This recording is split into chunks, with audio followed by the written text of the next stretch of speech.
அம்மா வணக்கம். இருக்கட்டும். என்ன கணக்கு பிள்ளை இருக்கிற நிலத்தை எல்லாம் கம்பர் சங்கீதம் இப்படி எழுதி வச்சிடறாரு. நாளைக்கு நமக்கு சங்கீதமா சாப்பாடு போட போகுது? போடாது. ஆனா செவிக்கு உணவு இல்லாத போது சிறிது வயிற்றுக்கும் ஈயப்படும் அப்படின்னு வள்ளுவரே சொல்லியிருக்காரு. வள்ளுவரா? யாரு? ஜோசியம் பாப்பாரே அவரா? இல்ல, இந்த பேரராசி பாப்பாரு அவரு. என்னம்மா நீங்க? நான் சொல்ற வள்ளுவர் பெரிய ஞானி அம்மா. கணக்கு பிள்ளை, என் வீட்டுக்காரர்ட்ட அவரை பத்தி பெருசா எதுவும் சொல்லிடாதீங்க. ஏன்? அவர் பேர்ல கூட நிலங்களை எழுதி வச்சிட்டு போறாரு. பாத்தீங்களாமா, குடும்ப சொத்தெல்லாம் இப்படி பாட்டுக்கும் கூத்துக்கும் கரைஞ்சுகிட்டே இருக்குதே.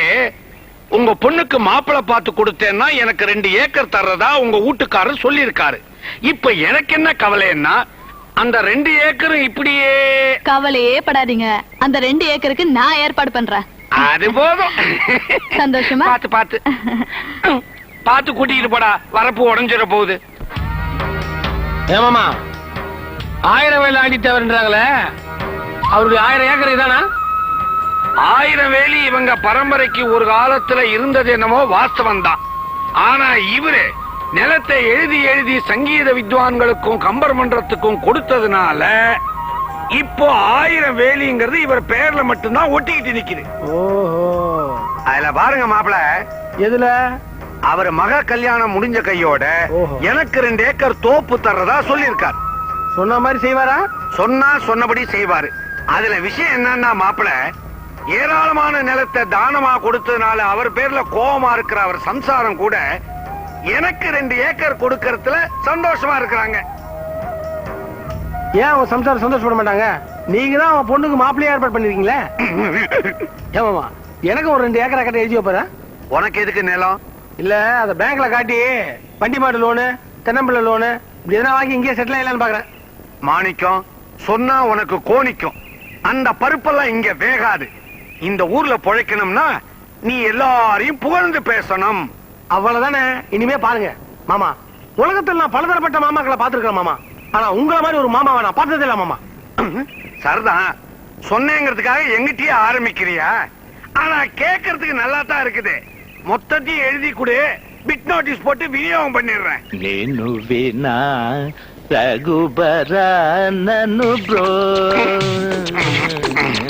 என்ன தேவரையா, எங்க புறப்பட்டீங்க? கணக்குல இந்த வருஷம் பொண்ணு கல்யாணம் பண்ணியே ஆகணும். ஜாதகத்தை எடுத்துட்டு போய் ஜோசியரை பாத்துட்டு வாங்கன்னு என் பொண்டாட்டி பத்திரகாளி இல்ல. ஆமா. உனக்கு என்ன அவ்வளவு சந்தோஷம்? அவ துரத்தி விட்டான். ஆமா, மாப்பிள்ள பார்த்தாச்சா? பாத்துட்டேனே. எங்க? ராத்திரி. ராத்திரிலையா? டிவிலையா? டிவிலையா? அதான் நேத்து டிவியில பாடினானே, மதுரைப்பட்டி மருதப்ப சேர்வையோட பேரன். அவனை எங்களுக்கு ரொம்ப பிடிச்சு போச்சு. ஆனா அவனை எங்க பிடிக்கிறது, எப்படி பிடிக்கிறதுன்னு தான் புரியல. கவலையை விடுங்க, இருக்கவே இருக்கிறான் இந்த உலகநாதன். நான் பிடிச்சு தரேன். அவனை எப்படியா உனக்கு தெரியும்? என் மருமக மூலமா பிடிச்சிடுறேன். என் மருமக பிள்ளை யாருன்னு உங்களுக்கு தெரியுமில்ல? யாரு? எங்க அக்கா அம்மாவன் மாணிக்கம். 12 வயசு வரைக்கும் இந்த ஊர்ல தான் படிச்சுக்கிட்டு இருந்தான். நீங்க மாப்பிள்ளைய ஆக்க நினைக்கிறவரும் அவனும் தான் நேத்து முந்திக்கு முந்தி பாடிக்கிட்டு இருந்தாங்க. அவரும் இவனும் மூக்கும் சளியும் போல அவ்வளவு நெருக்கம். மதுரைப்பட்டி மருதப்ப சேர்வையுடைய சம்சாரம் அவங்க பேரனியும் எங்க மாணிக்கத்தையும் ஒன்னா நினைப்பாங்க. இவன் சொல்லிட்டா அவங்க தட்டவே மாட்டாங்க. கணக்குல நீர் அந்த பையன் வீட்டோட பேசி இந்த கல்யாணத்தை கச்சிதமா முடிச்சிட்டீங்கன்னா உமக்கு 2 ஏக்கர் தென்னந்தோப்பு. தேவரையா, தேவாமிர்தமான வார்த்தையை சொல்றீங்க. முடிக்காம இருப்பேனா? எதுக்கும் உங்க பொண்ணோட போட்டோவை கொஞ்சம் கொடுங்க. கொடுத்துடுறேன். அப்ப நீங்க புறப்படுங்க. 8 மணிக்கு மேல ஜோசியரையா வீட்டுல இருக்க மாட்டாரு. போதுங்க. அதுல பாருங்க, எக்கச்சக்கமா சொத்து இருந்தாலே கணக்கு வழக்கு வச்சுக்கிறது கஷ்டம். அதனால நான் தான் உங்க வீட்டுக்காரர்கிட்ட எல்லாத்தையும் கழிச்சு கட்டிடுங்கன்னு சொன்னேன். ஆஹா, இதெல்லாம் உங்களோட வேலை தானா? ஆமாமா. உங்கள மாதிரி 2 ஆள் இருந்தா போதும்யா. குடும்பம் நடு ரோட்ல தான். என்ன பண்ணுங்கறீங்க? வள்ளல் குடும்பம்னு வாயார வாழ்த்துவாங்கன்னு சொன்னேன். தப்பா? ఎందరో మహానుభావులు ఎందరో మహానుభావులు అందరికీ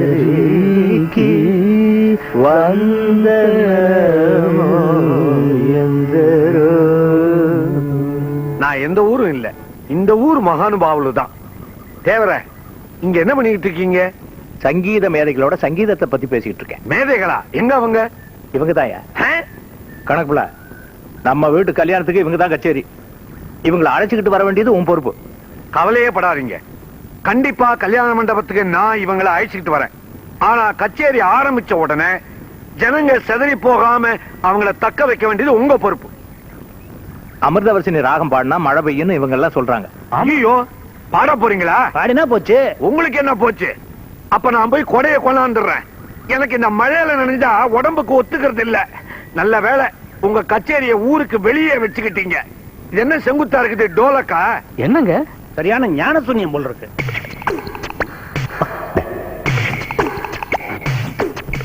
யோ டிரைவரு, அப்பப்ப ஏதாவது ரெண்டு வார்த்தை பேசியா? ஏதோ வண்டி ஏறி செத்தா மாதிரி கிடக்குற. வண்டி ஏன் நின்னு போச்சு? வண்டி எடுக்கும்போது நல்லதாங்க இருந்தது, நடுவுல தான் இப்படி ஆயிடுச்சு. நேரையா, எல்லாமே நடுவுல தான் இப்படி நடக்குது. கார் இருக்கிற நிலைமையை பார்த்தா நாம அநேகமா கல்யாணத்துக்கு போக முடியாதுன்னு நினைக்கிறேன். இதுல என்ன கூத்துன்னா, கல்யாண மாப்பிள்ளைய ஏற்பாடு பண்ணதே நான் தான். ரொம்ப நாளைக்கு அப்புறம் ஒரு கச்சேரி, அதுவும் 1000 வேலி ஆண்டித்தவர் வீட்டுல நினைச்சு சந்தோஷமா இருந்தேன். தெய்வத்துக்கே அடுக்கல. ஓய், சும்மா இருங்கணும். சரி கம பதனி கார் சரியாகுமா சொல் டிரைவர் டிரைவர் டிரைவர். அங்க போய் அவங்க உயிரை வாங்குறதுக்கு பதிலா இங்கேயே என் உயிரை வாங்கிட்டு இருக்க. ஆமா, மழை பெய்யறதுக்கும் பயிர் வளர்றதுக்கும் கைவசம் ராகம் வச்சிருக்கேன்னு சொன்னீங்க. இந்த காரை ஸ்டார்ட் பண்ண ஒரு ராகத்தை எடுத்து விட. ஆராய்ச்சி பண்ணிக்கிட்டு இருக்கோம். என்ன புதிய பொருள் ஆராய்ச்சியா? கிழிச்ச. எனக்கு என்ன பயமா இருக்குதுன்னா, நாம போய் அங்க சேர்றதுக்குள்ள எங்க 1000 வேலி ஆண்டித்தேவரே கச்சேரி பண்ணி கும்பல கலை. அடடடடடடா, என்ன அறிவு, என்ன அறிவு! அவன் பிஞ்சிலேயே பழுத்த ஒரு மேதை. நான் சொல்ற பையனும் அப்படித்தாங்க. அந்த பையனை பார்த்ததுக்கு அப்புறம் தான் எனக்கு தெரியாத பல விஷயங்களை நான் தெரிஞ்சுக்கிட்டேன். சரி சரி, அதோட அவங்க வர்ற நேரமாச்சு. இந்த மூஞ்சியை வச்சுக்கிட்டு அவங்க முன்னால் நிக்காத. போகல இந்த வருமா அங்க உள்ள வந்து தம்பி சிட்டி பாபு சட்டி பாபு ஆரம்பிக்க கூடாது, ஜாக்கிரதை. அது என்ன பொறுத்த விஷயம் இல்ல, மத்தவங்க என்ன பேசுறாங்களோ அதை வச்சுதான். மத்தவங்க என்ன பேசினாலும் நீ காதலே போட்டுக்கூடாது. சொல்லியா இருப்பா. அடியே சொல்றது ஒரு தடவைக்கு 2 தடவை கேள்வி. அங்க வந்து மான மரியாதை கப்பல்ல ஏத்தி விட்டாது. என்ன அப்பா போலாமா? யாரப்பா சொன்ன? ஒண்ணுதான். அம்மா அப்பாவா? உங்களை கட்டி மாரடிக்கிறதுக்குள்ளவா? என்னங்க, நான் சொன்ன பையன் வந்துட்டான். ஏய், நான் சொன்ன பையனும் வந்துட்டான். அங்க வர்றது ஒருத்தர் தான்.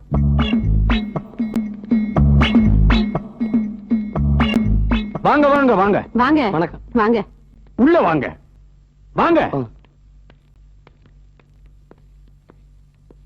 இவங்கதான் அந்த நான் சொன்ன அப்பா அம்மா. உட்காருங்க. உங்க பையனை நேத்து தான் சந்திச்சேன். இப்படிப்பட்ட பையனை பெற்றதுக்கு நீங்க ரொம்ப பெருமைப்படணும். நானும் நேத்து தாங்க பார்த்தேன். இப்படி ஒரு புள்ள எனக்கு பிறக்கலையேன்னு ரொம்ப வருத்தப்படுறேன். பையனை பத்தி ஏதாவது கொஞ்சம் சொல்லுங்க. ஐயோ, என்னை பத்தி யாராவது கேட்டாங்கன்னா அவங்களுக்கு பிடிக்காதுங்க. அப்படித்தானமா? அதையும் மீறி கேட்டீங்கன்னா இவன் எங்க புள்ள இல்லைன்னு சொல்லிடுவோம். அதையும் மீறி கேட்டீங்கன்னா 2 பேரும் வெளியே போயிருவான். ஐயோ, இனிமே உங்க பையனை பத்தி எதுவுமே கேட்க மாட்டோம். என்ன சாப்பிடுறீங்க? காஃபியா, கூல் ட்ரிங்க்ஸா? கூல் ட்ரிங்க்ஸே கொடுத்துருங்க. வெயில்ல வந்த பாருங்க. இப்பெல்லாம் வெயில்ல வந்தா எனக்கு ஆகவே மாட்டேங்குது. தம்பி, இப்ப என்ன சொன்னீங்க? தாங்க முடியாதுன்னு சொன்னீங்களா? தம்பி,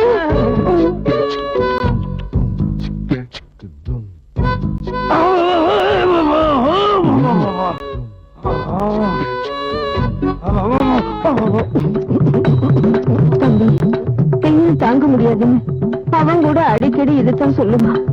அடாடாடா, அந்த அம்மாவுக்கு தன் பையன் மேல எவ்வளவு பாசம் பாத்தீங்களா? வெயில் தாங்க முடியலன்னு சொன்ன உடனே எப்படி துடிச்சு போயிட்டாங்க. அவங்கள விட அவங்க அப்பாவை பாரு. பையனுடைய டென்ஷனை மறக்கிறதுக்காக மிருதங்கமே வாசிக்கிறாரு. யாருக்காவது டென்ஷன்னா இவர் உடனே வாசிப்பார் போல இருக்கு.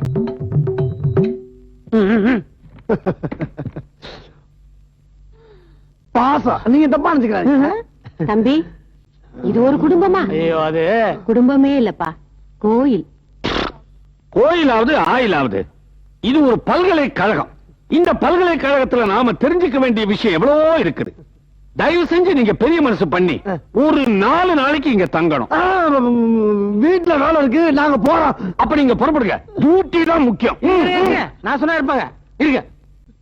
ஏங்க 4 நாளுங்கிறது ரொம்ப கம்மியா இருக்கு. ஒரு 10 நாள் நாங்க இங்க தங்கணும்னு வச்சுங்க, எங்க குடும்பத்தை பத்தி விளாவரியா தெரிஞ்சுக்க மாட்டீங்க.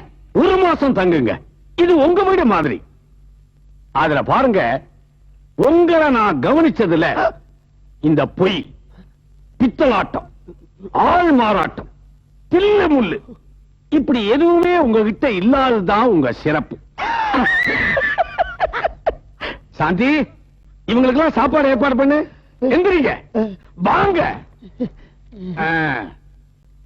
தம்பி, எல்லா ஐட்டமும் உங்களுக்காக ஸ்பெஷலா செஞ்சது. சமையல் எப்படி?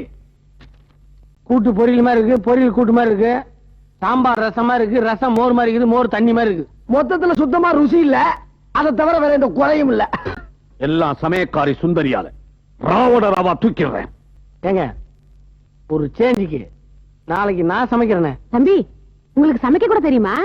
எனக்கு தெரியாத வித்தையே கிடையாதுங்க. அப்ப நாளைக்கு நீயே சமைச்சிட.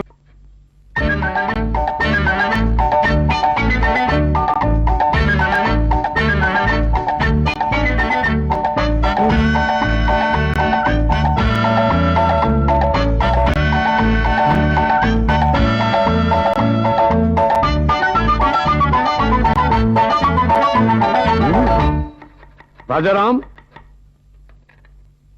பரவாயில்லையே, தனியா கஷ்டப்பட்டு சமைக்கிறா போல இருக்குதே. எவ்வளவு நேரம் ஆனாலும் பரவாயில்ல, இன்னைக்கு சமையல் சூப்பரா இருக்கணும். Okay, keep it up. தம்பி, சாம்பார்னா இப்படித்தான் இருக்கணும்னு நான் இன்னைக்கு தான் புரிஞ்சுக்கிட்டேன். சமையல் ரொம்ப நல்லா இருக்கு. எல்லாம் நீங்களே சமைச்சீங்களா? பின்ன ஆளு வச்ச சமைச்சாரு. அது இல்ல தம்பி, உங்களை மாதிரி எனக்கு ஒரு மகன் இல்லையே நினைக்கும் போது ரொம்ப வருத்தமா இருக்கு. என்ன ஏன் மகன் மாதிரி தனிமைப்படுத்துறீங்க? முறை மாறி போகுமா? உங்களை நான் அத்தைன்னு கூப்பிடலாமா? அதுக்கு என்ன, தாராளமா கூப்பிடுப்பா. அத்தை, என்னப்பா? கூப்பிட்டு பார்த்தேன். என்ன சார் கோவமா இருந்துட்டீங்க? என்ன விஷயம் சொல்லுங்க சார். இவளை அத்தைன்னு கூப்பிட்டியே, அப்படின்னா நான் யார்? மாமா. உட்காருங்க சார். சாரா? மறுபடியும் சாரா? இல்லைங்க மாமா, உட்காருங்க மாமா. மாமா, இனிமே உங்களை மாமானே கூப்பிடுறேன் மாமா. உட்காருங்க. That's good. சாப்பிடுங்க, அது ஆயிட்டு போகுது. ஏமா, தம்பியுடைய சமையலை பத்தி நாங்க எல்லாரும் பாராட்டி பேசிக்கிட்டு இருக்கிறோம், நீ ஒரு வார்த்தை கூட சொல்ல மாட்டேங்கிறியே. ஒண்ணும் இல்லப்பா, என்ன பேசுறதுன்னு தெரியாம தெரிச்சு போய் உட்கார்ந்திருக்கேன். சமையல் ரொம்ப பிரமாதம். அப்படி சொல்லுமா. அம்மா, இந்த சமையல்காரி சுந்தரி பண்ற சமையல் எனக்கு கொஞ்சம் கூட பிடிக்கல. அதனால என்னது நீ சொல்றத பார்த்தா இனிமே தினமும் ராஜாராமே சமைக்க சொல்லுவ போல இருக்கு. அதுல என்ன தப்பு இருக்கு? அடுத்த வீட்லயே சமைக்க போறாரு, அத்தை வீட்ல தானே சமைக்க போறாரு. Very good idea. அப்படின்னா நீங்க ஊருக்கு போற வரைக்கும் தம்பி தான் இங்க சமையல். என்னாச்சு? போகிறீங்க. யாரோ உங்களை நினைக்கிறாங்க போல இருக்கு. வேற யாரு? அவங்க அம்மா அப்பா தான் நினைக்கிறாங்க. அம்மா அப்பா நீங்க தான் பக்கத்துல இருக்கிறீங்களா? இல்ல, அதான் எங்க அப்பா அம்மா நான் பக்கத்துல இருந்தா கூட என்ன நினைப்பாங்க. போதுப்பா, நிறுத்துப்பா.